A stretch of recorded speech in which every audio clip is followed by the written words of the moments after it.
الحمد لله رب العالمين والصلاة والسلام على سيد المرسلين أما بعد فأعوذ بالله من الشيطان الرجيم بسم الله الرحمن الرحيم الصلاة والسلام عليك يا نبي الله وعلى آلك وأصحابك يا نور الله الصلاة والسلام عليك يا رسول الله وعلى آلك وأصحابك يا حبيب الله۔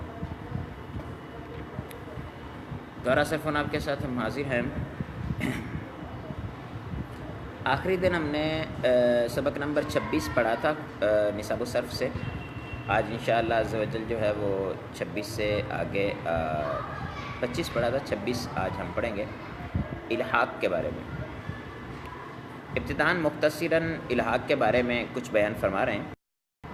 الحاق کے بارے میں آپ لوگ یہ بات ذہن میں رکھیے گا کہ رباعی یعنی زیادہ تر جو الحاق کے صیغے استعمال ہوتے ہیں، ویسے الحاق خود ہی بہت قلیل الاستعمال ہے، لیکن جو الحاق کے صیغے استعمال ہوتے ہیں ان میں سے اکثر وہ ہیں جو ملحق بر رباعی مجرد ہے، یعنی ثلاثی سے رباعی مجرد میں جو جاتے ہیں وہ زیادہ تر استعمال ہوتے ہیں۔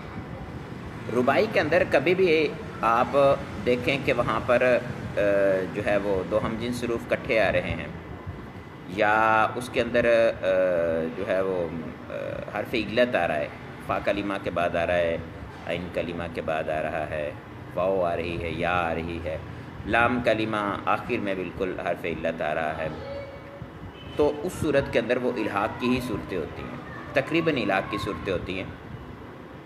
ایک صورت ایسی ہے کہ جس میں حرف جو اضافی یہاں پہ ہوتا ہے وہ نون ہوتا ہے، وگرنہ فا والاتن، فا یلاتن، ٹھیک ہے، فا نالاتن، فی علاتن اور فو علاتن، پھر فا علاتن، تو یہ اوزان دیکھیں تو اس میں آپ کو نظر آ رہا ہے کہ فا کلمے کے بعد حرف علت آ رہا ہے، یا لام کلمے کے بعد حرف علت آ رہا ہے، یا پھر جو ہے وہ عین آ رہا ہے، یا آخر میں جیسے وہ کلن سا آتا تھا اس میں آخر میں لام آ جاتا ہے، حرف علت آ جاتا ہے۔ جلبابا جو ہے اس کے اندر وہی جو اس کا حرف ہے اسی کو ریپیٹ کیا گیا ہے، حرف اصلی کو۔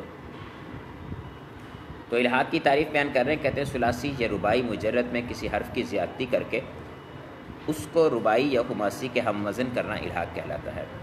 جیسے جلابا سے جلبابا بروزن دہراجہ ملحق برباعی ہے۔ اب انہوں نے کہا کہ ثلاثی یا رباعی مجرد میں کسی حرف کی زیادتی کر کے اس کو رباعی یا خماسی کا ہم وزن کر دینا، یعنی اگر ثلاثی ہوگا تو اس میں کسی حرف کی زیادتی کر کے اس کو رباعی بنا دیں گے، اور رباعی ہوگا تو اس میں کچھ حروف کی زیادتی کر کے اس کو خماسی بنا دیں گے، یعنی پہلے اگر اس کے 3 حروف تھے تو وہ 4 ہو جائیں گے ثلاثی میں، اور رباعی میں پہلے ہی 4 ہوتے ہیں تو 4 تھے تو وہ 5 ہو جائیں گے، تو اس کو کہیں گے الحاق۔ اب مثال انہوں نے دی جیسے جالابا، اب جالابا میں دیکھیں 3 حروف ہیں اور اس کو ملحق پہ لے کے گئے تو جل بابا ہو گیا، اس میں 2 حروف یعنی با جو ہے اس کو ریپیٹ کر دیا گیا۔ نوبیہ کر رہے ہیں، کہتے ہیں جسے ہم وزن کیا جائے اسے ملحق، اور جس کے ہم وزن کیا جائے اسے ملحق بھی کہتے ہیں۔ یعنی یہاں پر پیچھے ہم نے جالابا مثال دی ہے، تو جالابا کو ہم وزن کیا گیا تو یہ ملحق ہے، یعنی جس کو ملحق کیا جائے، اور دہراجہ کے ہم وزن کیا گیا تو وہ ملحق بھی ہی ہے، یعنی اس کے ساتھ اس کا الحاق کیا گیا ہے۔ تو کہتے ہیں جسے ہم وزن کیا جائے اسے ملحق، اور جس کے ہم وزن کیا جائے اسے ملحق بھی کہتے ہیں۔ چنانچہ مذکورہ مثال کے اندر جلبابا ملحق اور دہراجہ جو ہے یہ ملحق بھی ہے۔ ملحق اور ملحق بھی کا ایک وزن پر ہونا ضروری ہے، چونکہ ہم نے خود ہی پڑھا یہاں پر کہ ثلاثی کو رباعی کے وزن پر یا رباعی کو خماسی کے وزن پر کر دینا۔ اب جب ملحق بھی کے وزن پر نہیں ہوگا تو ملحق کیسے ہوگا؟ تو اس لیے یہ ضروری ہے کہ دونوں ہم وزن ہوں، یعنی اگر جلبابا ہے اس کا وزن فعللہ ہے تو دہراجہ بھی کا بھی وزن فعللہ ہونا چاہیے۔ تو کہتے ہیں ملحق اور ملحق بھی کا وزن ایک ہونا ضروری ہے، جیسے مذکورہ مثال میں جلبابا اور دہراجہ دونوں کا وزن فعللہ ہے۔ ان دونوں کے مصادر کا بھی ہم وزن ہونا ضروری ہے، جیسے مذکورہ مثال میں جلبابا ہے اس کا جو مصدر ہے وہ جلبابتن کے وزن پر آتا ہے، اسی طرح سے دہراجہ جو ہے اس کا وزن اس کا جو آتا ہے اپنا مصدر وہ بھی دہراجتن کے وزن پر آتا ہے، یعنی فعللتن کے وزن پر دونوں کا مصدر آتا ہے۔ آخری بات انتہائی ضروری، وہ کہہ رہے ہیں کہ یہ بھی ضروری ہے کہ الحاق کی وجہ سے ملحق کے معنی میں کوئی تبدیلی واقع نہ ہو۔ یہ مزید فی جو ہوتا ہے اس کے اندر بھی مجرد کے اندر کچھ حروف کے اضافے کی صورت میں وہ مزید فی بن جاتا ہے، لیکن مزید فی اور ملحق کے اندر فرق کیا ہے؟ ہم کیسے پہچانیں کہ یہ مزید فی ہے اور یہ ملحق ہے؟ تو اس کے لیے ایک سادہ سا فرق تو یہ بیان کر رہے ہیں، کہتے ہیں کہ ملحق اور مزید فی کے اندر فرق یہ ہے کہ ملحق جو ہوتا ہے اس کے اندر ملحق جو ہوتا ہے اس کے اندر ملحق اور ملحق بھی دونوں ہم معنی ہوتے ہیں، یعنی ملحق جو ہے اور اس کا مجرد، یعنی ثلاثی مجرد ہے تو رباعی ملحق با رباعی، اور رباعی مجرد ہے تو ملحق با خماسی. تو یہ جو ہے ان کا دونوں، یہ دونوں آپس میں ہم وزن ہوں گے، ہم معنی ہوں گے، یعنی جو اس کا بغیر الحاق کے معنی ہے، الحاق کے بعد بھی اس کا معنی وہی رہے گا. لیکن جو مزید فی ہوتا ہے اس کے اندر ایسا نہیں ہوتا. مزید فی کے اندر اگر مجرد کا کوئی معنی ہے تو مزید فی کے اندر تبدیل ہو جاتا ہے. بعضوں کا سیم بھی ہوتا ہے لیکن تقریباً سیم نہیں ہوتا. یہ ایک سادہ سی اس کی پہچان بیان کی انہوں نے، یہ کوئی قاعدہ نہیں ہے. اچھا، پھر ایک اور چیز بھی ہے. اچھا، معنی ایک ہونے کے اعتبار سے تو قاعدہ ہے، لیکن یہ کہ مزید فی میں کبھی ہم معنی نہیں ہوتا، اس اعتبار سے قاعدہ نہیں ہے. ٹھیک ہے، اس اعتبار سے تو یہ ضرور قاعدہ ہے کہ جب ملحق ہوگا تو ملحق ہونے کے بعد جو جس سے اس کو ادھر لایا گیا ہے ملحق کے اندر، اس کا معنی اور اس کا معنی دونوں کا سیم ہوگا. لیکن مزید فی جو ہے اس میں ہم معنی نہیں ہوتا. ایسا کبھی کبھی ہو جاتا ہے اور کبھی نہیں بھی ہوتا، یعنی وہاں ضروری نہیں ہے کہ ہم معنی نہیں ہوتا. اچھا، اس کے بعد بیان کر رہے ہیں جیسے یہ اوپر والی مثال ہے جالابا. اب جالابا جو تھا اس کا معنی بھی چادر پہننا ہوتا ہے، جلبابا جو اس کا معنی بھی چادر پہننا ہوتا ہے. جالابا اس کا معنی بھی جوراب پہننا ہوتا ہے، اور جورابا جو ہے اس کا معنی بھی جوراب پہننا ہوتا ہے. ملحق اور مزید فی میں فرق بیان کر رہے ہیں. کہتے ہیں مزید فی وہ کلمہ ہے جس میں کسی حرف کی زیادتی کی وجہ سے معنی میں تبدیلی آ گئی ہو.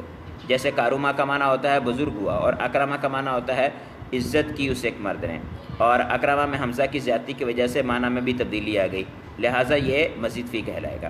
اور ملحق وہ کلمہ کہ جس میں کسی حرف کی زیادتی کی وجہ سے معنی میں تبدیلی نہ آئے، جیسے جالابا سے جلبابا، دونوں کا معنی ایک ہے. ایک اور بھی بات ہے، جتنے بھی مزید فی کے افعال ہیں وہ سارے کے سارے رباعی کے وزن پر نہیں ہوتے. رباعی کے وزن پر نہ ہونے کا مطلب یہ ہے کہ جو رباعی کے وزن ہے دہراج والا، اس وزن پر نہیں ہوتے. اکرامہ جو ہے وہ ایک وزن ہے جو اس کے وزن پر آتا ہے، اس کے علاوہ کوئی بھی اس کے وزن پر نہیں ہوتا. اب آپ جو بھی سیگا آپ کے پاس آتا، اکرامہ بھی ہے تو اس کے وزن پر آتا ہے، تو اس کے مضارع جب آپ بناتے ہیں تو اس کا وزن ٹوٹ جاتا ہے. دیکھیں مثال کے طور پر جیسے ہم کیا کہتے ہیں دہراج ہے، تو اس میں آپ مضارع بنائیں گے تو یو دہری جو بنے گا، اس کی علامت مضارع مضموم ہوتی ہے. لیکن اکرمہ سے یکرمو بنتا ہے، یو اکرمو نہیں بنتا. وہ الگ وجہ ہے کہ کس وجہ سے اس میں حمزہ کو حذف کیا جاتا ہے، لیکن بہرحال یکرمو بنتا ہے، یو اکرمو نہیں بنتا. تو اس سے ہمیں تھوڑا آئیڈیا ہو جاتا ہے کہ یہ ملحق ہے اور یہ ملحق نہیں ہے. اور بقیہ جو میں نے آپ کو پہچان بیان کی ہے حرف علت کی اور ایک ہی حرف کے ریپیٹ ہونے کی، یہ پہچان بھی ذہن میں رکھیے گا. کیونکہ جو رباعی مجرد، رباعی جو ہوتا ہے رباعی مجرد، اس کے اندر جو مضاعف کے سیغے ہوتے ہیں وہاں پر اگر ایک حرف ریپیٹ ہوتا ہے، یعنی ایک حرف دو ہمجنس حروف آتے ہیں، تو وہ کٹھے نہیں آتے. جیسے زلزلہ ہے، اس میں دیکھیں اس کو کہا جاتا ہے کہ یہ رباعی مضاعف ہے، لیکن اس میں دو ہمجنس حروف جو ہے وہ کٹھے نہیں آ رہے. اسی طرح سے اور بھی جتنے بھی اس کے رباعی کے مضاعف آتے ہیں تو اس میں دو ہمجنس حروف کٹھے نہیں آتے. اگر دو ہمجنس حروف کٹھے آئیں تو اس کو آپ پہچان لیں کہ وہ ملحق ہے، جیسے جلبابا کے اندر ہوا. ادغام نہیں ہوگا، لیکن یہ کہ آپ کو پتہ چل جائے گا کہ یہ ملحق ہے. ملحق ادغام نہ ہونے کے لیے شرط بھی انہوں نے بیان کی تھی کہ ملحق نہ ہو.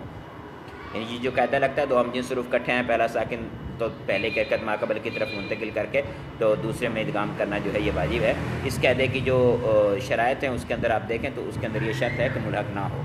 تو ملحق جو ہے اس کے اندر اس طرح سے ادغام نہیں ہوتا، اس کو ایسے ہی رکھا جاتا ہے. یہ سبق ہمارا ختم ہوا. سبق نمبر 27 ہے. کہتے ہیں ابواب کا بیان. تمام ابواب کو 6 حصوں میں تقسیم کیا جاتا ہے. ثلاثی مجرد کے ابواب، ثلاثی مزید فی کے ابواب، رباعی مجرد کے ابواب، رباعی مزید فی کے ابواب، ملحق با رباعی مجرد کے ابواب، اور ملحق با رباعی مزید فی کے ابواب. ثلاثی مجرد کے ابواب ابھی ہم پڑھ کے آئے ہیں پیچھے، ان کی تفصیل کے ساتھ گردانے، ان کے تمام جو مشتقات ہیں فعل ہوں یا اسماء سے ہوں تو وہ سارے بنانے کے طریقے ہم پڑھ کے آئے ہیں.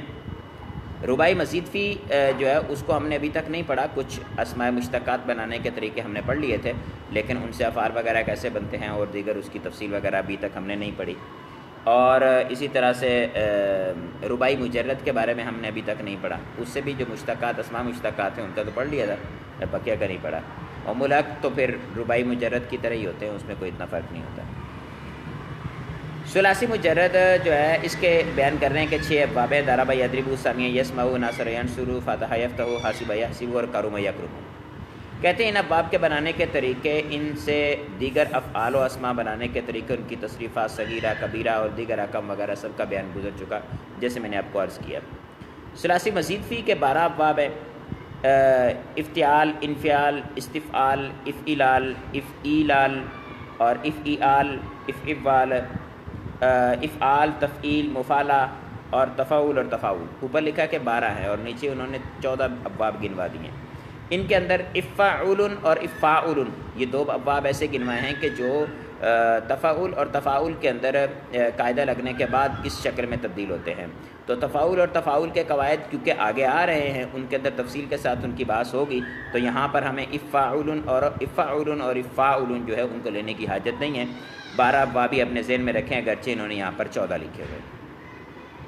وہی اسی بارے میں تنبیہ بیان کر رہے ہیں. کہتے ہیں باب افعال اور افعال اصل میں تفعل اور تفاعل تھے، تا کو جوازن فا کلمہ کے جن سے بدل دیا، پھر 2 ہم جنس حروف کے اجتماع ہونے کی وجہ سے پہلے حرف کو ساکن کر کے دوسرے میں ادغام مدغم کر دیا اور ابتدا میں حمزہ وصلی داخل کر دیا جیسے. تو یہ افعال اور افعال بن گئے. اس سے معلوم ہوا کہ ثلاثی مزید فی کے ٹوٹل 12 ابواب ہیں. اچھا، یہ انہوں نے جو بیان کیا ہے قاعدہ، یہ کوئی قاعدہ نہیں ہے.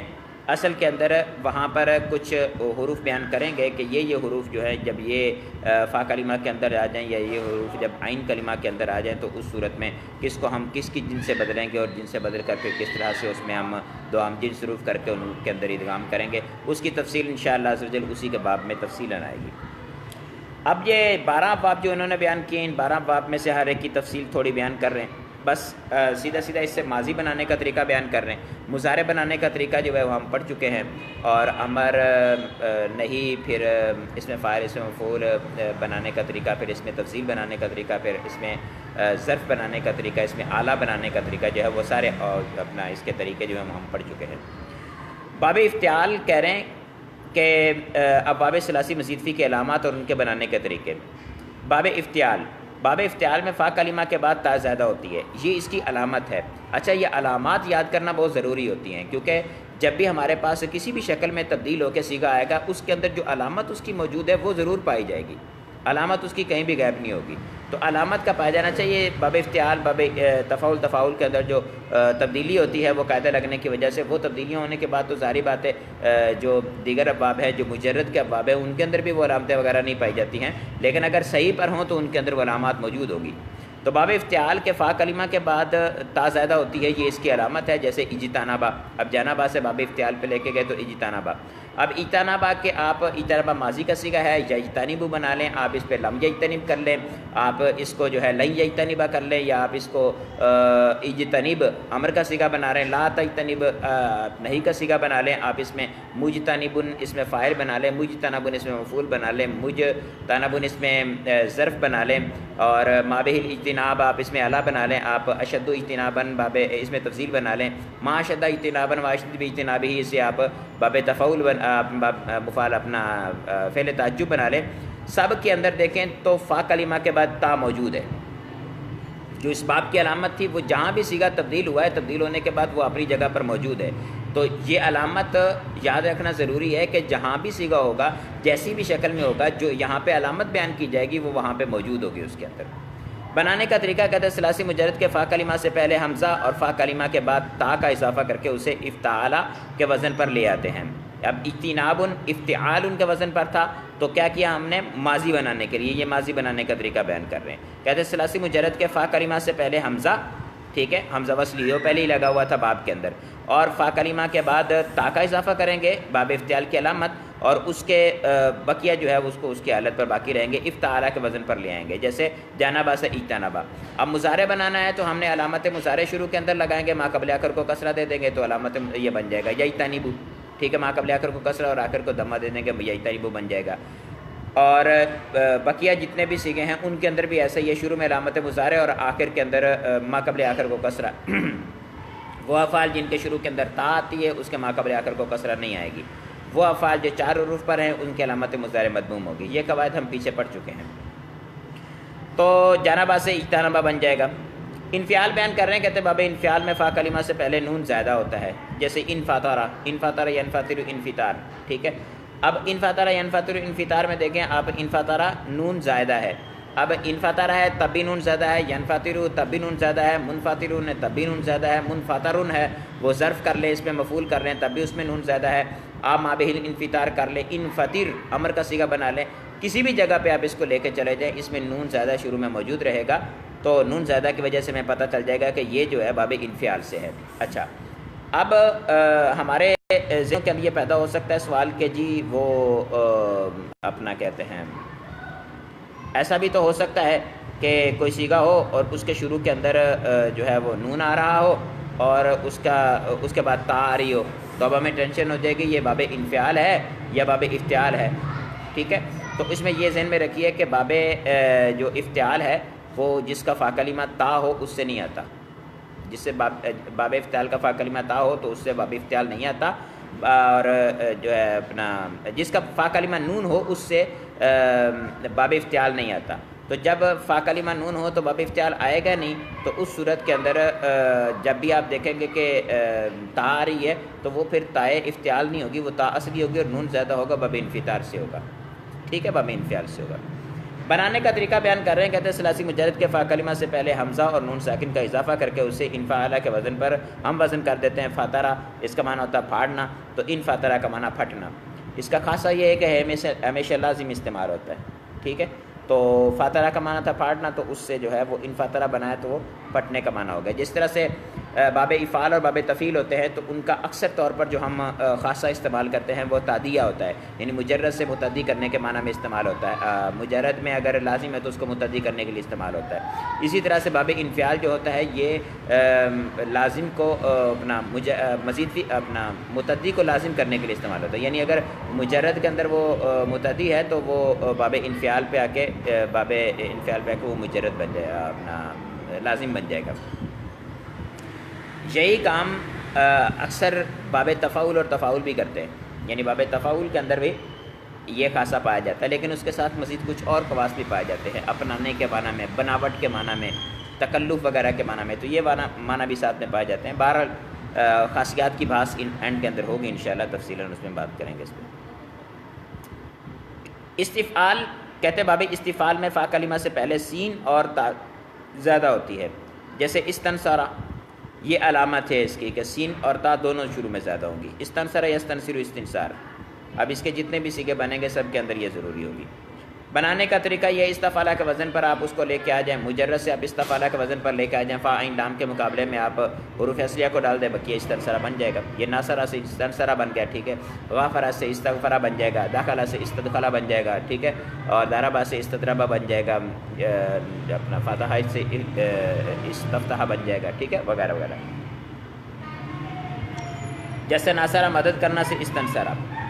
باب افعلال کا لام کلمہ مشدد ہوتا ہے، یہ اس کی علامت یہ ہے کہ اس کا مصدر کے علاوہ اس کا لام کلمہ مشدد ہوتا ہے، مصدر کے اندر نہیں ہوتا، مصدر کے اندر کیونکہ دو ہم جنس حروف کے درمیان الف آ جاتی ہے جس کی وجہ سے وہ اکٹھے نہیں ہوتے، تو ان کے درمیان تو ایسا نہیں ہوتا، بلکہ اس کے علاوہ جو ہے یہ اکٹھا ہونے کی وجہ سے مشدد ہو جاتا ہے۔ مثال دے رہے احمرہ، اب احمرہ ہے واحد مذکر غائب ماضی کا صیغہ، تو اس میں آپ مضارع پہ لے جائیں تو یحمر بن جائے گا، پھر آپ اس کو اس میں فاعل بنا رہے ہیں محمرون بن جائے گا، اور پھر محمرون پھر آپ امر بنا لیں تو اس میں بھی احمرہ احمری احمریر جتنے بھی صیغے ہیں ان کے اندر آپ دیکھیں یا تو لام کلمہ مشدد ہے یا پھر دو ہم جنس حروف موجود ہوں گے، آخر کا ساکن ہونے کی وجہ سے ادغام نہیں ہو پائے گا، یہ ادغام اور فقی ادغام کے صیغے لگتے ہیں نا، احمرہ احمری احمریر، یہ امر کے صیغے اس کے کہ دو ادغام کی صورتیں بھی بن سکتی ہیں اور تیسری جو ہے وہ فقی ادغام کی صورت بھی بن سکتی ہے کہ جس کے اندر انفکا کے ادغاموں کی ادغام نہ ہو رہا ہو۔ بنانے کا طریقہ کہتے ہیں کہ اس کو افعالہ کے وزن پر لے آئیں، ثلاثی مجرد کے فا کلمہ سے پہلے لام لائیں اور ثلاثی مجرد کے فا کلمہ سے پہلے حمزہ لائیں اور لام کلمہ کو مشدد کر دیں تو افعالہ بن جائے گا۔ جیسے حامیرہ سے احمرہ، سرخ ہونا، یہ کلر وغیرہ کے جو اوزان ہیں وہ اسی پر آتے ہیں۔ اس کے بعد باب بیان کر رہے ہیں افعلال اور افعلال، یہ دونوں بابوں میں تھوڑا سا فرق ہے کہ پہلے باب کے اندر بھی دو ہم جنس حروف آخر میں اکٹھے ہو رہے تھے، یہاں بھی دو ہم جنس حروف آخر میں اکٹھے ہوں گے، لیکن پہلے باب جو تھا وہ سادہ تھا، اور اس باب کے اندر عین کلمہ کے بعد یا آ رہی ہے، باب کے اندر یا آ رہی ہے، تو اس کے جو ہے وہ باب کے اندر جو یا ہے وہ جب اس کا فعل بنے گا تو اس کے اندر وہ الف سے تبدیل ہو جائے گی۔ کہتے باب افعلال کا لام کلمہ مشدد اور اس سے پہلے حرف اس سے پہلے الف زائدہ ہوتی ہے، یعنی لام کلمہ مشدد جو ہوگا اس مشدد سے پہلے ایک الف ہوگی جو زائدہ ہوگی، جیسے ادہام ما۔ اب ادہام ما جو ہے اس کے اندر یہ باب افعلال ہی تھا، لیکن ادہیمہ بن رہا تھا اور یا ما قبل مفتوح الف سے بدل گئی تو ادہام ما بن گیا۔ یہ اجوف کے قواعد میں انشاءاللہ آ جائے گا کہ یا ما قبل مفتوح یا ساکن ما قبل مفتوح الف سے بدل جاتی ہے عین کلمہ کے بعد۔ ثلاثی مجرد کے فا کلمہ سے پہلے حمزہ عین کلمہ کے بعد الف لے آئیں اور لام کلمہ کو مشدد کر دیں تو یہ افعل بن جائے گا، افعل کا وزن ہم وزن ہو جائے گا، جیسے دہیمہ سے ادہامہ، ٹھیک ہے، افعال ادہامہ، خوب سیاہ ہوا۔ یہ دہیمہ کا معنی جو ہے وہ ادہم، اچھا یہاں پر دہیمہ کا مجرد معنی اچانک آ گرنا لکھا ہوا ہے، ادہم دہیمہ اس کا معنی بھی سیاہ ہونا ہوتا ہے، لیکن باب افعلال سے پہ لے کے جائیں گے تو اس صورت میں اس کا معنی خوب سیاہ ہونا ہو جائے گا، زیادہ سیاہ ہونا۔ ادہم کے بارے میں آپ نے پڑھا ہوگا، ادہم کہتے ہیں بیڑیوں کو، لوہے کی بیڑیاں ہوتی ہیں جو ہاتھوں پاؤں میں باندھ دیتے ہیں قیدی کے، تو اس کو ادہم کہتے ہیں، کالی ہوتی ہیں لوہے کی، وہ زنگ وغیرہ لگنے کی وجہ سے اس کا رنگ کالا ہو جاتا ہے تو اس کو ادہم کہتے ہیں۔ اس کے بعد باب بیان کر رہے ہیں افعال۔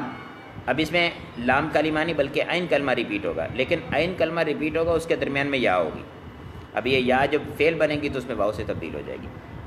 کہتے ہیں باب افعال میں عین کلمہ کا تکرار اور اس کے درمیان واو زیادہ ہوتی ہے، جیسے اکشوشنا۔ اب اس کے جتنے بھی نصیغے آئیں گے سب کے اندر آپ دیکھیں گے تو اکشوشنا میں واو جو ہے وہ زیادہ ہوگی، اکشوشنا ہے، یکشوشن ہے، پھر مکشوشن ہے، مکشوشنن ہے، پھر اکشوشن امر ہے، پھر لا تکشوشن نہیں ہے، سب کے اندر جو ہے واو آپ کو زیادہ نظر آئے گی اور عین کلمہ ریپیٹ ہوتا نظر۔ خاشونا کھردرا ہونا، اس سے یہ بنا ہے، خاشونا مجرد تھا اور اس سے یہ مزید بھی بنا ہے۔ خاشونا کا معنی کھردرا ہونا اور اکشوشنا کا معنی بہت کھردرا ہونا، یعنی سخت کھردرا ہونا، کافی کھردرا ہونا، وہ یعنی تاکید کا معنی پیدا کر دیا اس نے، پیچھے والے نے بھی تاکید کا معنی پیدا کیا تھا، اس نے بھی تاکید کا معنی پیدا کر دیا۔ اس کے بعد باب ہے افعال۔ باب افعال جو ہوتا ہے کہتے ہیں اس کے عین کلمہ کے بعد واو مشدد زیادہ ہوتی ہے، جیسے اجلب واسا۔ اب یہاں پر عین کلمہ کے بعد دیکھیں تو واو مشدد ہے اور زائدہ ہے، یعنی یہ اصلی نہیں ہوگی، واو مشدد زائدہ ہوگی۔ بنانے کا طریقہ کیا ہے، کہتے ہیں ثلاثی مجرد کے فا کلمہ سے پہلے حمزہ اور عین کلمہ کے بعد واو مشدد لا کر اسے افعلا کے وزن پر کر دیں گے، جیسے اجلب واسا۔ اجلب واسا کا معنی ہوتا ہے زیادہ تیز چلنا، اس کا مجرد نہیں آتا۔ اچھا یہ باب بہت قلیل الاستعمال ہے، اکشوشنا کا باب جو ہے یہ بہت قلیل الاستعمال ہے، ادہام یدہام یہ اور اسود یسود یہ تھوڑا استعمال ہو جاتے ہیں زیادہ، اور اکشوشنا اور یہ افعال یہ بہت ہی قلیل الاستعمال ابواب ہے۔ اس کے بعد افعول اور افعال دیے ہوئے ہیں، اس کا میں نے آپ کو عرض کیا تھا کہ یہ ہم جب باب افتعال میں پڑھیں گے، باب تفاعل کے قواعد افتعال کے، تو ان کے اندر پڑھ لیں گے۔ اس کے بعد باب افعال، سب سے زیادہ استعمال ہونے والا باب افعال کے شروع میں حمزہ قطعیہ زیادہ ہوتا ہے، جیسے اکرما۔ ثلاثی مجرد سے کہتے ہیں کہ اس کے بنانے کا طریقہ یہ ہے کہ فا کلمہ سے پہلے حمزہ لا کر اسے افعلا کا وزن ہم وزن کر دیتے ہیں تو یہ بن جاتا ہے باب افعال، جیسے کاروما سے اکرما۔ اس کی پہچان شروع کے اندر حمزہ قطعی کا ہونا، یہ ماضی کے اندر ہو گئی، مضارع کے اندر اور دیگر صیغوں کے اندر یہ ہے کہ اس کا جو ہے وہ علامت مضارع مضموم ہوتی ہے، ٹھیک ہے۔ یہ آپ ماضی کے اندر اکرما ہو گیا اور امر کے اندر جا کے اکریم ہو جاتا ہے، اس میں بھی حمزہ اس کی علامت بن جاتی ہے، اور یکرمو جو ہے اس کے اندر حمزہ تھا وہ گر گیا، یو اکرمو اصل میں تھا، اور یہاں پر علامت مضارع کے مضموم ہونا حالت کہیں گے اس کو آپ اپنا معروف کی حالت میں اس کے علامت مضارع کا مضموم ہونا، یہ اس کا خاصہ ہے۔ یعنی اس کا خاصا بعین طور ہے کہ بقیہ کے اندر تو اور بھی خاصیت ہوتی ہیں، لیکن اس کے لیے یہی ہے۔ ویسے 4 افعال جو ہے جن کی علامت مضارع مضموم ہوتی ہے، باب افعال، باب تفاعل، باب افعال، باب تفعیل، مفعلہ اور دحرجہ، فعللہ، رباعی مجرد۔ باب تفعیل کہتے ہیں تفعیل میں عین کلمہ مشدد ہوتا ہے، جیسے صرفہ، ثلاثی مجرد کے عین کلمہ کو مشدد کرتے ہیں، اس سے یہ بن جاتا ہے، پھر اس کے بھی علامت مضارع مضموم ہوتی ہے۔ وہ افعال جن کے 4 حروف ہوتے ہیں، وہ افعال جن کے 4 حروف ہوتے ہیں، بھلے اصلی ہوں یا زیادہ ہوں، اس کی علامت مضارع مضموم ہوتی ہے۔ اکرمہ 4 حروف، علامت مضارع مضموم ہوگی۔ صرفہ 4 حروف، یہ را 2 مرتبہ آ رہی ہے نا، ریپیٹ ہو رہی ہے، یہ 4 حروف۔ صرفہ 4 حروف، علامت مضارع مضموم ہوگی، یصرف۔ اسی طرح سے قابلہ 4 حروف تو یقابل، علامت مضارع مضموم ہوگی۔ اسی طرح سے دحرجہ 4 حروف تو یدحرج، علامت مضارع مضموم ہوگی۔ تو صرفہ سے صرفہ کا معنی پھیرنا، یہ پھرنا، اور صرفہ جو ہے اس کا معنی خوب پھیرنا یا خوب پھیرنا یا خوب واپس کرنا۔ مفاعلہ، باب تفعیل میں فا کلمہ کے بعد الف زیادہ ہوتا ہے، جیسے قابلہ، اور قابلہ یقابل۔ اچھا، بنانے کا طریقہ یہ ہے کہ ثلاثی مجرد کے فا کلمہ کے بعد الف لائیں اور اسے فاعلہ کے وزن پر ہم وزن کرتے تو قابلہ قبول کرنا سے قابلہ بالمقابل ہونا، ایک دوسرے کے آمنے سامنے ہونا، اس معنی پہ چلا جائے گا۔ تفاعل، اپنا باب مفعلہ اور باب تفاعل جو ہے، ان دونوں کے اندر مشارکت کے معنی لینے کے لیے بھی اس بابوں پہ لایا جاتا ہے۔ تفاعل، باب تفاعل میں فا کلمہ سے پہلے تا زیادہ اور عین کلمہ کو مشدد لانے سے یہ بن جاتا ہے، جیسے قابلہ سے تقبلہ، قبول کرنا۔ اور ثلاثی مجرد سے بنانے کا طریقہ یہ ہے کہ فا کلمہ کے شروع میں تا زیادہ لائیں گے اور عین کلمہ کو مشدد لائیں گے۔ علامت کیا چیز کی؟ فا کلمہ کے شروع میں تا اور عین کلمہ مشدد ہوگا۔ یہ دونوں علامتیں ہیں، یعنی دونوں چیزیں پائی جائیں ایک جگہ پر تو تب علامت ہوگی۔ عین کلمہ مشدد ہو، تا نہ ہو تو تفعیل بن جائے گا، اور شروع میں تا آ رہی ہو اور عین کلمہ مشدد نہ ہو تو اپنا دحرجہ میں چلا جائے گا، بلکہ ایسا ہوتا نہیں ہے۔ تفاعل، باب تفاعل کے بارے میں بیان کر رہے ہیں، کہتے ہیں فا کلمہ سے پہلے تا زیادہ اور فا کلمہ کے بعد الف زیادہ ہوتا ہے، جیسے تقابلہ۔ اب قابلہ سے قابلہ سے تقابلہ بن جائے گا، تو اس کی بھی علامت جو ہے وہ عین کلمہ کے بعد فا کلمہ کے بعد الف اور فا کلمہ سے پہلے تا کا ہونا ہے، یہ دونوں اکٹھی پائی جائیں گی تو تب ہوگا، کیونکہ اگر شروع میں اگر تا نہ پائی جائے تو اس صورت میں یہ صرف الف رکھی جائے تو اس صورت میں یہ باب مفعلہ کی علامت بن جائے گی، کیونکہ باب مفعلہ میں فا کلمہ کے بعد الف تھا۔ بنانے کا طریقہ بیان کر رہے ہیں، کہتے ہیں ثلاثی مجرد کے فا کلمہ سے پہلے تا اور فا کلمہ کے بعد الف کا اضافہ کریں اور اسے تفاعلہ کے وزن پر لے آئیں، جیسے قابلہ سے تقابلہ۔ قابلہ کا معنی قبول کرنا اور تقابلہ کا معنی ایک دوسرے کی طرف متوجہ ہونا۔ میں نے آپ کو بتایا تھا نا، یہ مفعلہ اور تفاعل یہ دونوں جو ہوتے ہیں ان میں تشارک کا معنی پایا جاتا ہے، باہم ایک دوسرے کے ساتھ مل کے کام کو کرنے کو۔ جیسے قابلہ معنی قبول کرنا تھا اور قابلہ کا معنی بالمقابل، ایک دوسرے کے مقابلے میں آ جانا، تو یہاں پر بھی قابلہ کا معنی قبول کرنا اور تقابلہ کا معنی ایک دوسرے کی طرف متوجہ ہونا، ایک دوسرے کی طرف، یعنی باہم دو بندوں کے مل کے کام کرنے کی طرف اشارہ کرتا ہے۔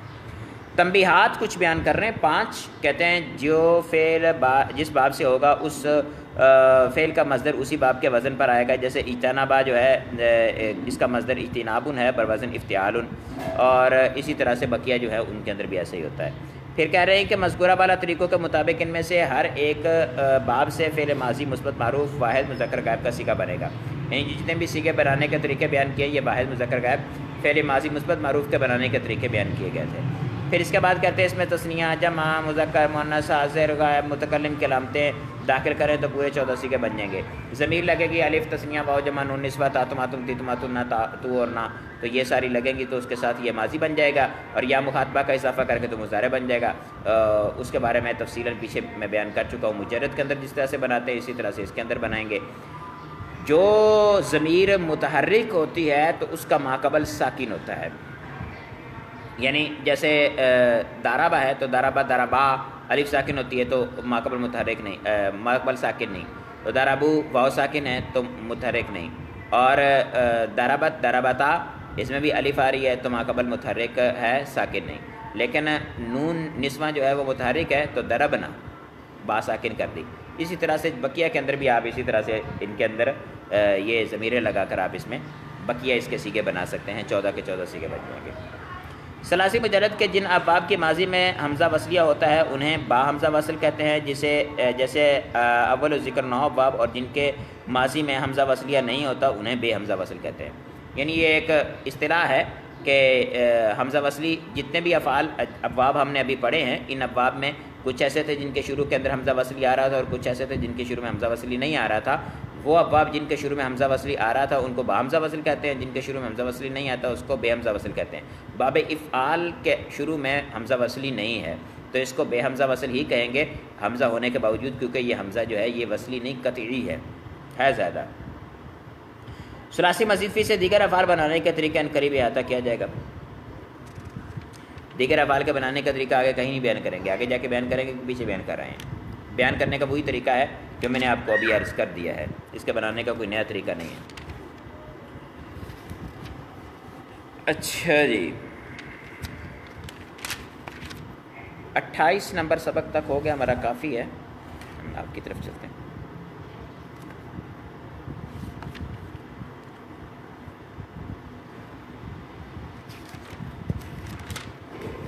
ناب کے اندر ہم نے اسماء ظروف آج پڑھنے تھے، اسماء شرط اور اسماء استفہام پڑھ لیے تھے۔ اسماء ظروف جو یہاں بیان کیے جا رہے ہیں ان میں سے اکثر وہ اسماء ظروف بیان کیے جا رہے ہیں جو مبنی ہوتے ہیں، یعنی ہم اس کو ظروف مبنیہ کہتے ہیں جن کو۔ درس 19 ہے، یہ 19واں سبق۔ اسماء ظروف کا بیان کہتے ہیں کہ جو اسم وقت یا جگہ ظاہر کرے اسے اسم ظرف کہتے ہیں۔ یعنی ظرف کیا ہوتا ہے؟ وقت یا جگہ کو کہتے ہیں ہم ظرف، تو وہ اسم جو اس پر دلالت کرے گا اس کو اسم ظرف کہیں گے۔ جیسے متا اور اینا۔ متا کا معنی کیا ہوتا ہے؟ کب، یعنی اس کے ذریعے سے سوال کیا جاتا ہے کسی وقت کے بارے میں، تو وقت پر دلالت کرنے کے لیے آتا ہے، اس وجہ سے اس کو ہم اسم ظرف کہیں گے۔ اسی طرح اینا جو ہے یہ مکان کو پوچھنے کے لیے، اینا کہ آپ کہاں ہیں، اینا انت آپ کہاں ہیں، تو یہاں پر مکان کے بارے میں سوال کرنے کے لیے استعمال ہوتا ہے، تو ظرف جو ہے وہ مکان کہلائے گا۔ یعنی اس کو ظرف زمان ظرف مکان بھی ہم اس میں تقسیم بھی کر لیتے ہوتے ہیں۔ اس میں ظرف کی تقسیم بیان کر رہے ہیں، کہتے ہیں وقت یا جگہ ظاہر کرنے کے لحاظ سے اس میں ظرف کی 2 قسمیں ہیں، ظرف زمان اور ظرف مکان۔ جو اس میں ظرف وقت ظاہر کرے اسے ظرف زمان کہتے ہیں، جیسے متا اور بعدو، اور جو اس میں ظرف جگہ ظاہر کرے اسے ظرف زمان کہتے ہیں، جیسے اینا اور تحت۔ متا جو ہے یہ اپنا وقت زمانے کو بیان کرتا ہے، بعد بھی زمانے کو بیان کرتا ہے۔ تحت جو ہے وہ جگہ کو ظاہر کرتا ہے، نیچے جگہ ہوتی ہے۔ اس میں ظرف کی تقسیم بیان کر رہے ہیں، کہتے ہیں معرب اور مبنی ہونے کے لحاظ سے اس میں ظروف کی 2 قسمیں ہیں، معرب اور مبنی۔ یعنی کچھ اسماء ظروف معرب ہوتے ہیں، کچھ اسماء ظروف مبنی ہوتے ہیں۔ جس اس میں ظرف کا آخر بدلتا رہتا ہے اسے معرب کہتے ہیں، جس اس میں ظرف کا آخر نہیں بدلتا اسے مبنی کہتے ہیں۔ اس میں ظرف وہ جس کا آخر نہیں بدلتا مبنی ہوتے ہیں، وہ تو چند ایک ہیں جن کو ہم انگلیوں پہ گن سکتے ہیں، چند ایک ہیں وہ بیان کیے جائیں گے۔ لیکن وہ اسماء ظروف کے جو اپنا کیا کہتے ہیں وقت اور جگہ کو بیان کرتے ہیں لیکن ان کا آخر عامل کے بدلنے سے بدلتا رہتا ہے، وہ معرب ہیں۔ تو وہ تو دنیا میں بہت ساری چیزیں ہیں نا، یعنی دنیا میں کوئی بھی جگہ ہم جب تعبیر کرتے ہیں کسی لفظ کے ساتھ تو اس وقت وہ ظرف ہوگا۔ اسی طرح سے کوئی بھی ہم وقت تعبیر کرتے ہیں تو وہ جو ہے وہ ظرف ہوگا۔ جیسے ہم دنیا کا کوئی بھی شہر ہے، کوئی بھی محلہ ہے، کوئی بھی گلی ہے، کوئی بھی جگہ ہے، کمرہ ہے، باہر ہے، یعنی کوئی بھی جگہ بیان کریں تو وہ ظرف کہلائے گا، ٹھیک ہے۔ اس کے اندر فعل کے واقع ہونے کو بیان کریں تو وہ ظرف کہلائے گا۔ اسی طرح سے دنیا کا کوئی بھی وقت ہے، جتنے ہم سال گزر چکے ہیں ان سالوں میں سے کسی سال کا ہم تذکرہ کرتے ہیں، کسی مہینے کا تذکرہ کرتے ہیں، کسی دن کا تذکرہ کرتے ہیں، ہم کسی تاریخ کا، کسی واقعے کا تذکرہ کرتے ہیں، یعنی فعل کے لیے ظرف بنانے کے لیے واقعے کا تذکرہ کرتے ہیں، تو یہ سارے کے سارے ظروف بنیں گے ہمارے لیے۔ تو وہ تو بہت زیادہ ہے، ان کو تو آپ احصاء نہیں کر سکتے۔ اس لیے اس کا انہوں نے مثال دی ہے اس میں ظرف معرب کی، لیل مدینۃ۔ اب لیل کہتے ہیں رات کو، ٹھیک ہے، تو رات ایک وقت ہے، تو وقت کو بیان کرنے کے لیے لایا گیا ہے۔ مدینہ، مدینہ کا معنی ہوتا ہے شہر، ٹھیک ہے، یعنی مدینہ مطلقاً شہر کے لیے لفظ استعمال ہوتا ہے۔ اب یہاں بھی تھوڑی غور کرنے والی بات ہے کہ مدینہ جب مطلقاً کسی شہر کا نام لیا جائے تو اس کو مدینہ کہتے ہیں، یعنی کسی بھی شہر کو مدینہ کہتے ہیں۔ جیسے آپ نے لفظ سنا ہوگا سیاست مدنیہ، یعنی شہری سیاست، ٹھیک ہے، شہر کا نظام سنبھالنا، اس کو کہتے ہیں سیاست مدنیہ۔ تو مدینہ کسی بھی شہر کو کہتے ہیں، لیکن جب ہم مدینہ طیبہ کا نام لیتے ہیں تو اس پر الف لام لگتا ہے، عربی زبان کے اندر المدینہ ہوتا ہے، ٹھیک ہے، اس پر الف لام لگا کے ہم اس کو مدینہ کا لفظ استعمال کرتے ہیں۔ تو یہ تھوڑا فرق ہے، اس کو ذہن میں رکھنا۔ پھر کہہ رہے ہیں جس اس میں ظرف کا آخر نہیں بدلتا اسے اس میں ظرف مبنی کہتے ہیں، جیسے متاع اور آئینہ۔ ظروف مبنیہ بیان کر رہے ہیں، کہتے ہیں درج ذیل ہے۔ جب اس کا معنی ہوتا ہے جب، جیسے اس اکرم تو خالدن، جب میں نے خالد کی عزت کی۔ اب یہ خالد کی عزت کرنے کے وقت کو بیان کر رہے ہیں، اس کے ذریعے سے کسی اور کے وقت کو بیان کر رہے ہیں نا۔ اچھا، مز اس کا معنی ہوتا ہے سے، جیسے ما رأیتہ مز امسی، میں نے اسے کل سے نہیں دیکھا۔ اب سے کے ذریعے سے وہ ظرف بیان کر رہے ہیں۔ منذ، جیسے ما رأیتہ منذ سنۃ، میں نے اسے 1 سال سے نہیں دیکھا۔ لدا، پاس، یہ اندہ، لدا، لدن اور اندہ تیروں کا معنی پاس ہوتا ہے۔ جیسے القلم لدا زید، قلم زید کے پاس ہے۔ لدن، اس کا معنی بھی پاس ہوتا ہے، القلم لدن کا، قلم تمہارے پاس ہے۔ امسی، گزشتہ کل کے لیے استعمال ہوتا ہے، جیسے جئت امسی، میں کل آیا۔ قطو، فعل ماضی، کبھی فعل ماضی کا معنی دیتا ہے، یعنی کبھی کا معنی دیتا ہے۔ فعل ماضی میں نفی کی تاکید کا معنی دے رہے ہیں، سمجھ لیں آپ، یعنی لم اراہو قطو ماضی منفی کے بعد آتا ہے اور کبھی کا معنی دیتا ہے، یعنی ماضی میں کبھی بھی یہ کام نہیں ہوا۔ جیسے لم ارا قطو، لم اراہو قطو، میں نے اسے کبھی نہیں دیکھا۔ اودو جو ہے یہی قطو والا ہی ترجمہ ہوتا ہے اس میں، لیکن یہ مستقبل کے لیے آتا ہے۔ جیسے لا اراہو اودو، میں اسے کبھی نہیں دیکھوں گا۔ ایان، یہ کب کے معنی میں استعمال ہوتا ہے، جیسے ایان الساعہ، اس کے بارے میں نے جیسے پیچھے کہا تھا ایان استعمال ہوا تھا، تو وہاں بھی میں نے آپ کو عرض کیا تھا کہ ایان اور متاع دونوں ایک ہی معنی کے لیے استعمال ہوتے ہیں، لیکن متاع اور ایان میں فرق یہ ہوتا ہے کہ ایان کسی بڑے کام کے لیے سوال کرنے کے لیے استعمال کیا جاتا ہے، اور متاع جو ہوتا ہے وہ نارملی جب ہمارے روزمرہ زندگی کے اندر اشیاء کام استعمال ہوتے ہیں تو ان کے لیے سوال کیا جا سکتا ہے اس کے ذریعے سے۔ اذا، جب کا معنی دیتا ہے، جیسے کل اذا جعت، کھا جب تجھے بھوک لگے، یعنی تو بھوکا ہو۔ کیفا، کیسے کا معنی دیتا ہے، جیسے کیف زید، زید کیسا ہے۔ متا، کب کا معنی دیتا ہے، جیسے متا الذہاب، جانا کب ہے۔ اینا، یہ کہاں کا معنی دیتا ہے، جیسے اینا خالد، خالد کہاں ہے۔ انا، یہ کہاں کا معنی دیتا ہے، جیسے انا ملکن، بادشاہ کہاں ہے۔ ملک بادشاہ کو کہتے ہیں، ملک فرشتے کو کہتے ہیں۔ بعض لوگوں کی قوم ہوتی ہے وہ ملک، تو وہ ملک لفظ استعمال کرتے ہیں، تو یہ درست نہیں ہے۔ ملک فرشتے، ملک قوم ہوتی تو ملک استعمال کرتے ہیں۔ ملک بادشاہ کو کہتے ہیں، اور بادشاہ کے اعتبار سے ایک قوم کا نام رکھا جاتا ہے، لیکن ملک قوم نہیں ہوتی، ملک فرشتے کو کہتے ہیں، وہ نہیں کہنا چاہیے کہ فلاں ملک ہے، یعنی فلاں فرشتہ ہے کیا۔ حیثو، جہاں۔ اجلس حیث المنظر جمیل، بیٹھ وہاں جہاں منظر خوبصورت ہے، سین جو ہے وہ خوبصورت ہے۔ یہ سارے کے سارے انہوں نے 15 جو بیان کیے ہیں یہ ظروف مبنیہ بیان کیے ہیں۔ اس کے اندر کچھ تفصیل ہے، اس جو ہے یہ اور بھی بہت سارے معنی کے اندر استعمال ہوتا ہے، کبھی ظرف کے لیے بھی آتا ہے۔ قرآن پاک کے اندر جہاں جہاں آتا ہے کسی واقعے کو بیان کرنے کے لیے، تو وہاں پر علامہ سیوطی رحمۃ اللہ تعالیٰ علیہ، امام محلی رحمۃ اللہ تعالیٰ علیہ نے اذکر مقدر نکالا ہوا ہے، جیسے ہے نا اذ نادى موسیٰ، تو کہتے ہیں وذکر اذ نادى موسیٰ، یاد کیجئے کہ جب موسیٰ علیہ السلام کو اللہ تعالیٰ نے ندا کی۔ بہت سارے مقامات پر اس استعمال ہوتا ہے، تو وہاں پر اس کا جو ہوتا ہے عامل اس کو مقدر نکالتے ہیں۔ یہاں پر بھی جو آ رہا ہے اس اکرم تو خالدن، اس کے پیچھے کو فعل نکالیں گے۔ مثال کے طور پر رأیتک اس اکرم تو خالدن، میں نے تمہیں دیکھا جب میں نے خالد کی عزت کی، یعنی خالد کی جب میں نے عزت کر رہا تھا تو اس ٹائم میں نے تجھے دیکھا، تو یہ وقت بیان کرنے کے لیے آیا ہے، اور درمیانے جملہ میں آئے گا جب ظرف کے طور پر آئے گا، یا شروع میں بھی آ سکتا ہے، 2 جملے ہو جاتے ہیں۔ مز منزو حرف جارہ میں بھی ہم نے پڑھا تھا اس کو، مز منزو حرف جار ہوتے ہیں۔ لدا لدن اور اندہ استعمال نہیں کیا یہاں پر، کیونکہ اندہ جو ہے وہ مبنی نہیں ہوتا۔ لدا لدن جو ہوتے ہیں یہ دونوں مبنی ہوتے ہیں، اور اندہ بھی پاس کے معنی میں استعمال ہوتا ہے، اور اس کے استعمال میں فرق یہ ہوتا ہے کہ کوئی چیز آپ کے پاس موجود ہے اور اس کے بارے میں آپ پاس کا لفظ اردو میں استعمال کرتے ہیں۔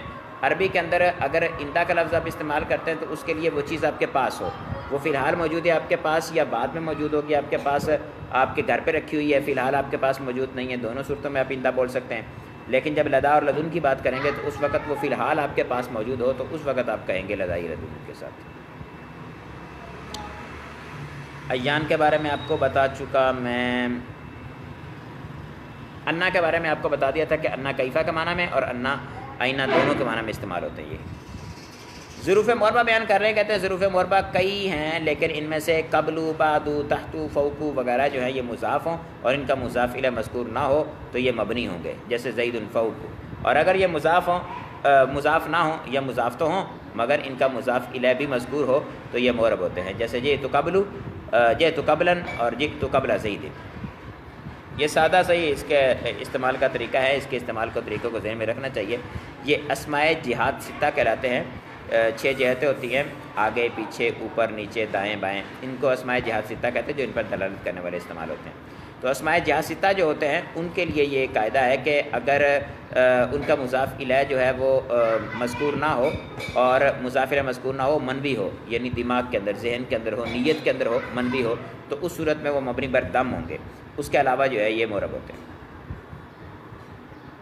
قواعد و فوائد بیان کر رہے ہیں، کچھ ایسے اسماء بیان کر رہے ہیں کہ جو ظرف تو نہیں ہوتے لیکن ان کی شکل ان کی طرح ہونے کی وجہ سے وہ بھی مبنی بر دم ہوتے ہیں۔ کہتے ہیں لا غیرو اور لیسا غیرو مبنی علی الدم ہوتے ہیں، جیسے جاء زید لا غیرو لیسا غیرو وغیرہ۔ اسی طرح حسبو بھی جب یہ ان دونوں کے معنی میں ہو تو اس صورت میں یہ بھی مبنی ہوتا ہے، جیسے جاء بکر فحسبو، بکر آیا بس، مطلب اور کچھ نہیں ہے، کوئی نہیں آیا، کافی ہے۔ اسی طرح سے جاء زید لا غیر، زید آیا اور کچھ نہیں، کوئی نہیں آیا، یا جاء زید لیسا غیر، زید آیا اور کوئی نہیں آیا۔ یہاں پر بھی ان کے مضاف الیہ محذوف منوی ہیں، تو مضاف الیہ محذوف منوی ہونے کی وجہ سے ان کو بھی مبنی بر دم پڑھا جاتا ہے، اور اوپر والے جو ظروف تھے ان کے مضاف الیہ محذوف و منوی ہونے کی وجہ سے ان کو ہم مبنی بر دم پڑھتے تھے، تو اس کے ساتھ مناسبت کی وجہ سے ان کو بھی یہاں پر ظروف مبنیہ میں ذکر کر دیا، وگرنہ یہ ظروف نہیں ہے۔ غیر حرف اس میں استثناء ہے، اور اسی طرح سے حسب جو ہے اس کا بھی اس کے ساتھ تعلق نہیں۔ جو اس میں ظرف معرب کسی جملے کی طرف یا لفظ از کی طرف مضاف ہو اسے مبنی علی الفتح پڑھنا جائز ہے، جیسے حاذ یوم یفوز المجتہد، سوررت فی یوما اذ جئتنی۔ اب دیکھیں اس میں ظرف معرب ہے یوما، اس میں ظرف وقت پر دلالت کرتا ہے، دن کا معنی دیتا ہے، تو یہ معرب ہے اور اس کی اضافت ہو رہی ہے مبنی کی طرف، تو اس صورت کے اندر جو ہے اس کو بھی مبنی پڑھنا جائز ہے۔ جائز ہے، آپ معرب بھی پڑھ سکتے ہو، قرآن پاک کے اندر معرب بھی آیا، کبھی مبنی بھی آیا، دونوں طرح سے آیا ہے۔ تو کہہ رہے ہیں جو اس میں ظرف معرب کسی جملے کی طرف یا اس کی طرف مضاف ہو، جملے کی طرف مضاف ہوگا تو وہ بھی مبنی ہے، اور اس کی طرف مضاف ہو تو وہ بھی مبنی ہے، باہر صورت جو ہے اسے مبنی الفتح پڑھنا جائز ہے، جیسے حاذ یوم یفوز المجتہد سررت فی یوم اذ جئتنی۔ اب پہلی مثال کے اندر یوم خبر بن رہا ہے لیکن اس کو حالت نصبی میں لے کے پھر فتح کے ساتھ لے کے، دوسری مثال کے اندر فی آ رہا ہے اس کے باوجود اس کو فتح کے ساتھ لے کے آ رہے ہیں، مبنی پڑھنے کی صورتیں ہیں۔ آپ اس کو فی یومی اذ جئتنی بھی پڑھ سکتے ہیں۔ آگے کہہ رہے ہیں مثلو یا غیرو کے بعد ما، ان یا انا ہو تو ان کو مبنی علی الفتح پڑھنا جائز ہے۔ اب یہ بھی مبنی کی مناسبت کی وجہ سے ان کو یہاں پہ ذکر کر دیا، جیسے قیامی مثل ما کمتا، میرا کھڑا ہونا تیرے کھڑے ہونے کی مثل ہے۔ اب قیامی مبتدا ہے اور مثل ما کمتا ہونا چاہیے تھا لیکن مثل ما کمتا کر دیا تو یہ جائز ہے۔ اسی طرح سے قیامی مثل ان تقوما، اب مثل ان تقوما، مثل ان تقوما دونوں طرح سے جائز ہے۔ مثل ان تقوما پڑھیں گے تو معرب اور مثل ان تقوما پڑھیں گے تو مبنی۔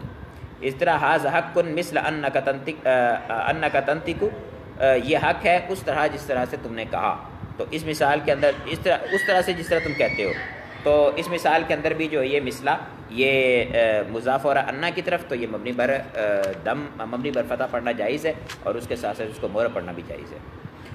اس کے بعد سبق ہے منصرف اور غیر منصرف کا۔ منصرف اور غیر منصرف کا استاد صاحب نے انتہائی مختصر سبق بنایا ہے، شارٹ کٹ۔ اسی طرح سے وہ آپ کی جو ہے نحو میر کے اندر بھی اسی طرح سے شارٹ کٹ موجود ہے۔ ہم اس کو شارٹ کٹ پہ پڑھ لیتے ہیں اور پڑھنے کے بعد پھر اینڈ کے اندر جب ہم قواعد و فوائد پڑھیں گے تو اس کے ساتھ نصاب النحو سے ہم اس کو دوسرا بھی پڑھیں گے تفصیلاً، یعنی جس میں اس کے تمام جو ہیں اس کے اپنا کیا کہتے ہیں علتیں اور ان کی شرائط اور کیسے کیسے پائی جائیں گی بالتفصیل انشاءاللہ پڑھیں گے، بلکہ میں کچھ مزید اس میں جو ہے وہ مدنی قرون کو بھی ایڈ کروں گا کہ جن کو سمجھنے کے بعد آپ کو یاد رکھنا جو ہے وہ آسان رہے گا۔ آسان تو اسی صورت میں ہوگا کہ جب آپ کو یہ آ جائیں گے تو، کیونکہ وگرنہ تفصیل کرتے ہیں تو وہ بعض طلبہ جو ہوتے ہیں وہ تفصیل کرنے کی صورت میں جو مختصر ہوتا ہے اس کو بھی بھول جاتے ہیں، ان کے ذہن میں گڑمڑ ہو جاتا ہے سب کچھ۔ اس میں معرب کی قسمیں بیان کر رہے ہیں، کہتے ہیں اس میں معرب کی دو قسمیں ہیں، منصرف اور غیر منصرف۔ جس اس میں معرب کے آخر میں تنوین اور کسرہ آتے ہیں اسے اس میں منصرف کہتے ہیں، جیسے جاء زید، نظرت الی زید۔ اب دیکھیں اس کے آخر میں کسرہ اور تنوین آ رہی ہے تو اس کو منصرف کہتے ہیں، اور جس اسم کے آخر میں تنوین اور کسرہ نہیں آتے اسے اس میں غیر منصرف کہتے ہیں، جیسے جاء احمد، نظرت الی احمد۔ اچھا یہ پہچان بیان کی انہوں نے یہاں پر، حقیقت میں یہ اس کی تعریف نہیں ہے، تعریف اس کی یہ ہے کہ وہ اسم جس کے اندر منع صرف کے 9 اسباب میں سے کوئی 2 سبب یا کوئی ایک ایسا سبب جو 2 سبب کے کیا مقام ہو وہ پایا جائے تو اس کو غیر منصرف کہتے ہیں۔ کیونکہ آپ کہیں کہ وہ اسم جس کے آخر میں کسرہ اور تنوین نہیں آتی تو اس صورت کے اندر تو بہت سارے مبنیات بھی آ جائیں گے کہ ان کے آخر میں کسرہ اور تنوین نہیں آتی، ٹھیک ہے، اس میں معرب کہہ دیا۔ اچھا اس میں معرب کہنے کی وجہ سے وہ اسم معرب ہو جس کے آخر میں کسرہ اور تنوین نہیں آتی، تو کئی ایسے اسماء ہیں کہ جن کا اعراب الحرکت آتا ہے یا اعراب الحرف آتا ہے تو ان کے آخر میں بھی کسرہ اور تنوین نہیں آتی۔ تو بہرحال مطلب یہ ہے کہ یہ اس کا حکم ہے، یعنی وہ اسم کہ جس کے اندر منع صرف کے 9 اسباب میں سے کوئی 2 سبب یا ایک ایسا سبب جو 2 سبب کے کیا مقام ہو وہ پایا جائے تو وہ اسم ہوتا ہے غیر منصرف۔ اب پھر اس کا حکم یہ ہے کہ اس کے آخر میں کسرہ اور تنوین نہیں آتی۔ کچھ صورتیں ایسی ہیں، 2 صورتیں جن کے اندر اس کے نیچے کسرہ آ جاتی ہے، جیسے وہ مضاف ہو تو اس صورت میں بھی کسرہ آ جاتی ہے، یا الف لام داخل ہو جائے تب بھی کسرہ آ جاتی ہے۔ اب الف لام داخل ہونے کی صورت میں یا مضاف ہونے کی صورت میں کسرہ کیوں آتی ہے اس کی وضاحت انشاءاللہ جب اس کو تفصیلاً پڑھیں گے تو اس کے اندر ہوگی، اور اس پر کسرہ اور تنوین کیوں نہیں آتی ان صورتوں کے علاوہ تو اس کی بھی تفصیل انشاءاللہ پڑھیں گے۔ مثال دے رہے ہیں جیسے جاء زید نظرت الی زید، یہ غیر منصرف کی مثال ہو گئی، اور غیر منصرف کی مثال ہے جیسے جاء احمد نظرت الی احمد۔ اب جاء احمد تنوین نہیں آ رہی، نظرت الی احمد کسرہ نہیں آ رہی، الی لگنے کے باوجود کسرہ نہیں آئی۔ درج ذیل اسماء غیر منصرف ہوتے ہیں وہ جمع منتہی الجموع کے صیغے پر ہو تو اس کے آخر میں گول تا نہ ہو تو صورت میں وہ غیر منصرف ہوتا ہے، جیسے مساجد۔ اب جمع منتہی الجموع کا وزن جو ہے وہ کیا ہوتا ہے؟ جمع منتہی الجموع کا وزن یہ ہوتا ہے کہ پہلے دونوں حروف مفتوح، اس کے بعد الف جمع، اور اس کے بعد اگر 2 حروف ہیں تو پہلا مکسور، 3 حروف ہے تو درمیانی ساکن اور پہلا مکسور ہوگا۔ جیسے مساجد ہے تو اس میں میم اور سین دونوں مفتوح آ گئے، اس کے بعد الف جمع، اس کے بعد 2 حروف ہے تو پہلا مکسور ہے، اور اگر 3 حروف ہوتے جیسے مسابیح تو اس میں درمیانہ ساکن، 3 حروف میں سے درمیان ساکن اور پہلا جو ہے مکسور ہوگا۔ اور بعض اوقات ایسا ہوتا ہے کہ اس کے بعد جو ہے وہ حرف مشدد آ جاتا ہے، جیسے دابتن کی جمع آتی ہے دواب۔ وہ اسم جس کے آخر میں، اچھا شرط یہ ہے کہ اس کے لیے کہ اس کے آخر میں تا نہ آتی ہو، اگر تا آتی ہو جیسے فرازینہ تو اس صورت میں وہ منصرف ہوگا، غیر منصرف نہیں ہوگا۔ سیاکیلا، فرازینہ دونوں ان کے آخر میں تا آتی ہے۔ وہ اسم جس کے آخر میں الف مکسورہ یا الف ممدودہ ہو، جیسے صغرا، کبرا، حمرا۔ اب الف صغرا کے آخر میں الف مکسورہ آ رہی ہے اور حمرا کے آخر میں الف ممدودہ آ رہی ہے۔ الف مکسورہ اور الف ممدودہ جو ہے وہ اس کے بارے میں ہم جو سبق تھا ہمارا مؤنث اور مذکر والا، اس کے اندر ہم اس کو پڑھ چکے ہیں۔ پہچان کیا ہے ان کو دونوں کو، فرق کیا ہے ان دونوں میں، وہ بھی ہم پڑھ چکے ہیں کہ الف کے بعد اگر حمزہ آ رہا ہو تو وہ الف ممدودہ، اور اگر الف کے بعد حمزہ نہ آ رہا ہو تو وہ الف مکسورہ کہلاتی ہے۔ وہ اسم عدد جو فعال یا مفعل کے وزن پر، فعال یا مفعل کے وزن پر ہو، جیسے احاد، معشر، تو اس کے آخر میں بھی کسر اور تنوین نہیں آئے گی۔ وہ علم جو 2 اسموں کو بغیر اضافت اور اسناد کے ملا کر بنا دے گیا ہو، جیسے فعال افعل کے وزن پر ہو، یا پھر فعال یا افعل کے وزن پر ہو، جیسے بال بکو عمر احمد۔ اب عمر احمد جو ہے ٹھیک ہے، وہ علم جو عمر یا احمد کے وزن پر ہو، اور بالا بکو جو ہے اس کے یہ بھی 2 اسماء تھے، ان کو ملا کے ایک بنا دیا گیا۔ بال ایک بدھ کا نام تھا اور باقی جو ہے یہ ایک بادشاہ کا نام تھا، دونوں کو ملا کر ایک کلمہ بنا دیا گیا، تو ایک قلعے کا نام تھا یہ۔ حضرت سیدنا خالد بن ولید رضی اللہ تعالیٰ نے اس کو جو ہے وہ فتح کیا تھا، اور اس وقت لبنان کا شہر ہے یہ. دمشق سے اگر آپ بیروت جائیں تو رستے میں ارسال کے قریب یہ شہر آتا ہے چھوٹا سا. اور عمر اور احمد جو ہے ان میں بھی علم ہونا شرط علم ہوں گے تو پھر ان کے اندر جو ہے یہ غیر منصرف ہوں گے. لیکن احمد کے لیے اگر علم نہ ہو صفت کا صیغہ ہو تب بھی یہ غیر منصرف ہوگا. وہ علم جس کے آخر میں تا یا الف نون زیادہ ہو جیسے طلحہ تو عائشہ تو عثمان ہوں. اب طلحہ جو ہے اس کے اندر بھی تا زیادہ ہے, پھر عائشہ اس کے اندر بھی تا زیادہ ہے, عثمان کے اندر الف نون زیادہ ہے, علم ہے تو یہ سارے کے سارے غیر منصرف ہوں گے. وہ مؤنث علم یا اجمی علم جو 3 حروف سے زائد ہو جیسے زینب اور اسحاق ہو. اب زینب اور اسحاق دونوں 3 حروف سے زائد بھی ہیں اور اجمی بھی ہیں. زینب 3 حروف سے زائد ہے اور اجمی نہیں ہے, اور اسحاق جو ہے یہ 3 حروف سے زائد اور اجمی بھی ہے, اور زینب جو ہے یہ مؤنث ہے. انہوں نے کہا نا وہ مؤنث علم یا اجمی علم جو 3 حروف سے زائد ہو, تو مؤنث علم زینب اور اسحاق جو ہے یہ اجمی علم ہے. یہ 3 حروف سے زائد تو نہ ہو مگر اس کا درمیانی حرف متحرک ہو جیسے ساکر و شطر. یعنی یہ اجمی کے لیے ہے کہ اگر 3 حروف سے زائد نہیں ہے لیکن اس کا درمیان متحرک ہے تو اس صورت کے اندر مؤنث کے لیے تو وہ متحرک ہوگا اور اس کو کہیں گے ہم غیر منصرف پڑھیں گے. اور اگر اجمی ہو تو پھر متحرک درمیان جو ہے وہ ساکن بھی کیوں نہ ہو تب بھی اس کو ہم علم ہو, اور اجمی ہو تو درمیان ساکن ہو جائے تب بھی اس کو غیر منصرف پڑھیں گے. اس کے بعد بیان کر رہے ہیں, کہتے ہیں وہ صفت کا صیغہ جو افعلو یا فعلانو کے وزن پر ہو جیسے احمرو, انصرو, غضبانو, تو اس صورت کے اندر وہ بھی غیر منصرف ہوگا. تنبیہ بیان کر رہے ہیں, کہتے ہیں غیر منصرف پر الف لام آ جائے تو اسے مضاف کر دیا جاتا ہے, تو ان دونوں صورتوں میں اس پر کسرہ آ سکتا ہے جیسے میں نے آپ کو شروع میں عرض کر دیا تھا. مررت بالمساجد, اب مساجد جو ہے وہ جمع منتہی جموع کے وزن پر ہے, اس کو غیر منصرف ہونا چاہیے تھا, لیکن جب اس کے اوپر الف لام داخل ہو جاتا ہے تو اس صورت میں کسرہ آ سکتی ہے جیسے مررت بالمساجد, میں مسجدوں کے پاس سے گزرا.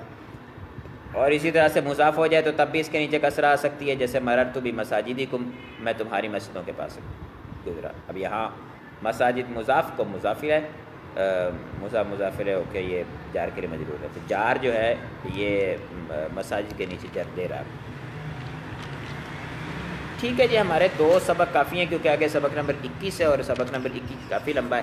اس کو اگر ہم شروع کریں گے تو اتنی جلدی یہ مکمل نہیں ہو پائے گا اور اس کو سمجھنا بھی تھوڑا سا پڑتا ہے, اس وجہ سے ہم اس کو جو ہے انشاءاللہ عز و جل کل کریں گے. سبق ہمارا ختم ہوا, کسی قسم کا سوال ہو تو ارشاد فرمائیں.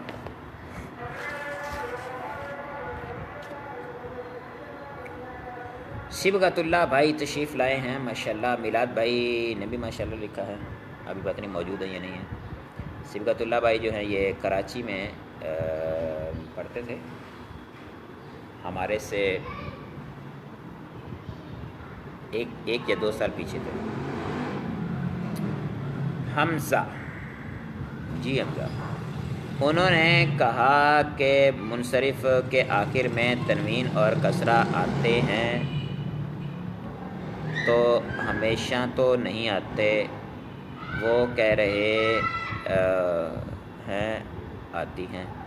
تو میں نے آپ کو عرض کیا نا, یہ تعریف نہیں ہے, اس کا حکم بیان کیا ہے. یعنی وہ جس کے آخر میں کسرہ و تنوین آ سکتا ہو تو اس کو کہتے ہیں منصرف, اور جس کے آخر میں نہیں آ سکتا اس کو غیر منصرف کہتے ہیں. آپ اصل میں تعریف وہی رکھیں, آپ تو ثالثہ میں ہیں, آپ رابعہ میں جانے والے, آپ پڑھ چکے ہیں اس کے ابواب وغیرہ, اپنا منصرف کے اسباب اور ان کا استعمال, ان کے جو ہے وہ شرائط وغیرہ ان کو بھی پڑھ چکے ہیں. تو آپ تعریف کافی اولی ذہن میں رکھیں کہ وہ اسم جس کے اندر منصرف کے 9 اسباب میں سے کوئی 2 سبب یا ایک ایسا سبب پایا جائے جو 2 سببوں کے کیا مقام ہو تو اس کو غیر منصرف پڑھیں گے, اس کو غیر منصرف کہیں گے. اس کے علاوہ سارے کے سارے منصرف ہوں گے. جی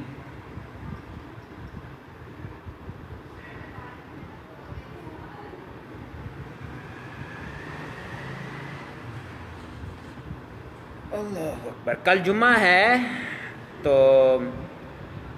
پچھلی مرتبہ طلباء کو کافی ٹینشن ہوئی تھی, میسیج بھی کرنا پڑا تھا. تو کل جمعہ ہے, کل میں نہیں ہوگا کلاس. تو پچھلے ہفتے جمعے کو نہیں ہوئی تھی, بتایا بھی تھا میسیج وغیرہ کر کے, اور ہفتے والے دن میں نے تفصیلاً وجہ بھی بتائی تھی کہ کیوں جمعے والے دن ہم نہیں پڑھتے. جمعے والے دن نہ پڑھنے کی وجہ یہ ٹائم جمعے کا ہوتا ہے, تو جمعے کے ٹائم میں کی وجہ سے جو ہے وہ مینیج نہیں ہو پاتا. نمازیں جو ہے وہ بعض کی بہت ہی لیٹ ہوتی ہیں, بعض کی 2 بجے, بعض کی 2 بجے کے بھی بعد ہوتی ہیں. یہاں پر تو 1 بجے ہوتی ہے، تو اس میں تو مینیج ہو سکتا ہے، لیکن دیگر جگہوں پہ مینیج نہیں ہو سکتا۔ جو طلبہ لائیو آتے ہیں ان کے لیے مشکل بن جاتی ہے، اور کوئی مسئلہ نہیں۔ شہزاد بھائی فرما رہے ہیں کہ سر جی اس بار کویسچن آیا ہوا تھا کہ اسمائے ظروف کتنے ہیں، اس میں صرف مبنی حروف آئے۔ اچھا، اس مرتبہ کویسچن آیا ہوا تھا کہ اسمائے ظروف کتنے ہیں اور اس میں صرف مبنی حروف آئے ہیں۔ یہ جتنے بھی بیان کیے ہیں انہوں نے، یہ سارے کے سارے اسماء تھے۔ اس کے اندر مز اور منزو جو تھے یہ حروف تھے، باقی سارے کے سارے اسماء تھے۔ اور مورب جو ہیں وہ مورب کی تو کوئی تعداد نہیں ہے نا۔ اسماء ستہ مکبرہ جو ہے، اسماء ستہ مکبرہ کر رہا ہوں، اسماء جہاز ستہ جو ہے وہ تو 6 ہیں، ان کی تو تعداد مقرر کر سکتے ہیں، لیکن بقیہ جو مورب ہیں ان کی تعداد مقرر نہیں کی جا سکتی، بہت ہے، لا تعداد ہے۔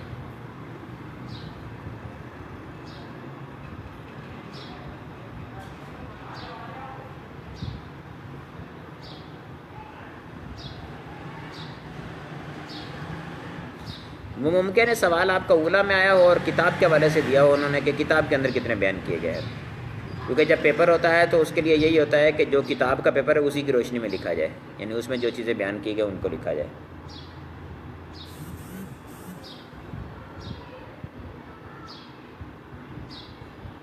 جی مزید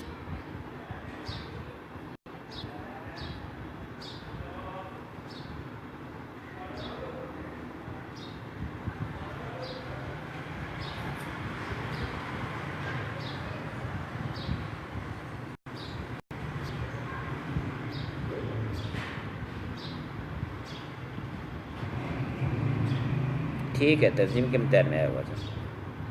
اب تنظیم کے امتحان میں اگر آیا ہوا تھا کہ مورب کتنے ہیں، یعنی ظروف مورب کتنے ہیں، تو وہاں آپ لکھ سکتے ہیں کہ ظروف جو ہیں وہ اسماء جہاز ستہ مورب ہوتے ہیں، اور اس کے علاوہ جو ہے وہ بہت سارے اسماء ہیں جو مورب ہوتے ہیں، تو ان کی تعداد کو متعین نہیں ہے۔ بعض اوقات اس طرح سے گھما پھرا کے بھی سوال دیا جاتا ہے طالب علم کو پہچاننے کے لیے کہ یہ کیا جواب دیتا ہے، اور طالب علم اس کو شکل دیکھتے ہوئے سوال کی تو وہ غلط جواب بھی دے دیتا ہے۔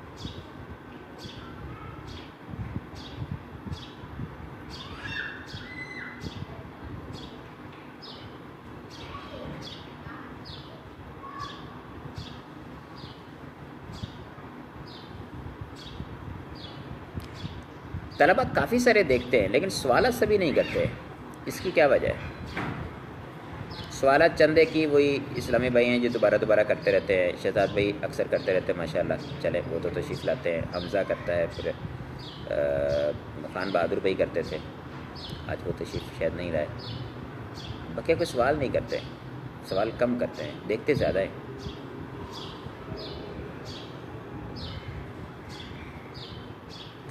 چلے ٹھیک ہے، میرے خیال میں ابھی سوال مزید نہیں ہے۔